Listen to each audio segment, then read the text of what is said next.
Thanks everybody for coming and welcome to the 2024 Mountain Buck Scouting Camp. Super excited to have everybody here. Just really appreciate everybody coming and getting to enjoy it.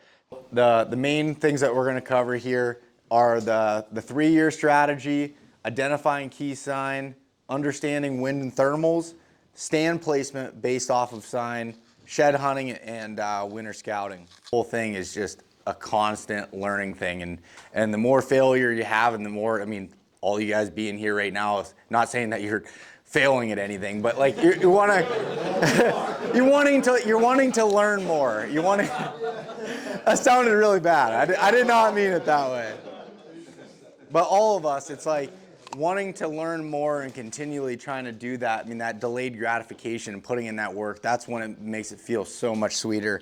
And man, postseason scouting is one of those things for me. You're like, oh man, like that means there's so many variables, and there are. But like one thing that I look at, and if I find like a really good bed and I find rubs are coming out, it's like, okay, I'm trying to figure out what time of year that I think that they would be wanting to use this bed or this bedding area mostly. And a lot of times you can kind of, even if it's in the spring, you can kind of predict like, all right, there's a bunch of beech trees that are around you. They're probably covered in leaves, adds a bunch of cover here, a little bit different. Or is it just like this patch has, you know, some beech that are here or some mountain laurel or something that's like, okay, you know, mountain laurel is like, okay, that covers there all year. So that adds a little bit, they could be used a little bit different times of the year. And then looking at the rubs of like, does it look like the shavings of the rubs are on top of the leaves? Or are they underneath the leaves? Because if it's underneath it, it's probably before a lot of the leaves had dropped when they made that rub. So it might be more of an early season time frame when it was being used. We came across this side hill and we started hitting some trails that were running this direction, heading in towards this hub system here. And we came out and started seeing there's a big scrape right here. There's one right there. There's a rub that's all twisted up. A sapling is twisted right there. Another scrape we walked through when we came down below, and another trail coming in. And I was like, man, I like this spot just up a little bit from the very bottom. Kind of some dark timber in here. Kind of, you can see like how these deer would run down this valley, wrap around, run down to where we were, then come around the side hill, coming across.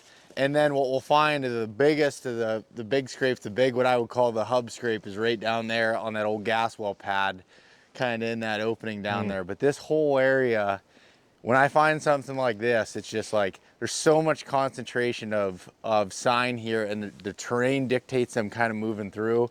It just gets me super excited. Where would you? And I think it could be a good spot of a deer laying, and then working out, and there's a little scrape over here. He's hitting and some rubs, and then kind of, you know, moving along and browsing.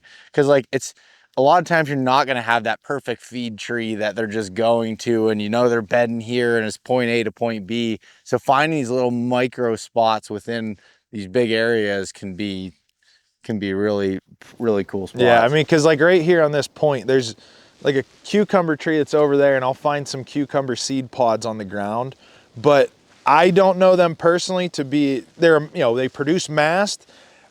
I don't know that it's any type of deer feed. They browse the heck out of the buds in the regeneration, but the seed pods, I don't know that to be a food species, because if there was, we wouldn't be finding them on the ground.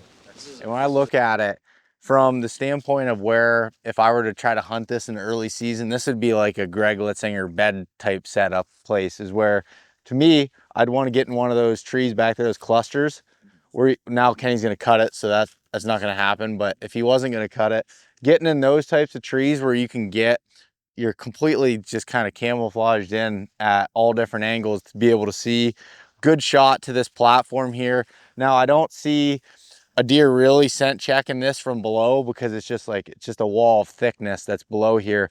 Although just down off of the edge, there's the edge of the clear cut there too. So you're only about 40 yards off of that edge. So being in that tree, you kind of get to cover both of those different scenarios and be able to see. And to me, it would be a spot I'd try to sneak into in the evening versus the morning, because I have no idea where he's really coming from in the morning to get back, and I may end up, you know, blowing him out kind of coming in, or he might be back here laying already.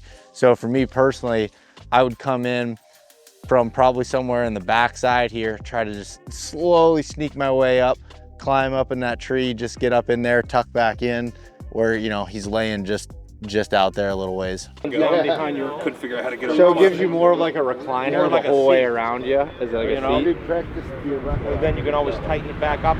People were worried about like, oh, it's too hot early season. I wore it all year. It didn't bother me. Yeah. You know? And then like this one is more of a minimalist. It weighs really nothing, as you can feel. That there one's just got a little limitations bit in more tree weight to size? it, and That it's one has supposed to be a more little bit weight, comfy. more padding to it. This is Which one do you prefer? Like, what do you use? well.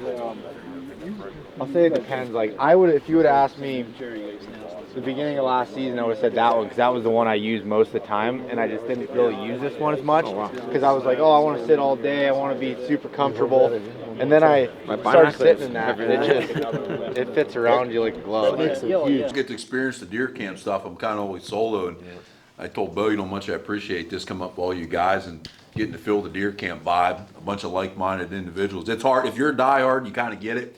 Nobody else, you go back to work, nobody wants to talk whitetail. This sucks. You know, come up here, you can talk whitetail for 2.5 days. You know. Yeah. Yeah, when Moose texted me, he's like, "Hey, you need any help like early on Friday? Yeah. You know, setting It's up." to go, everything?" man. I'm pretty good. He's like, you should. I'm like, "You're welcome to come up." Thank you so much for coming. Like this is awesome. I really appreciate everyone. Thank you.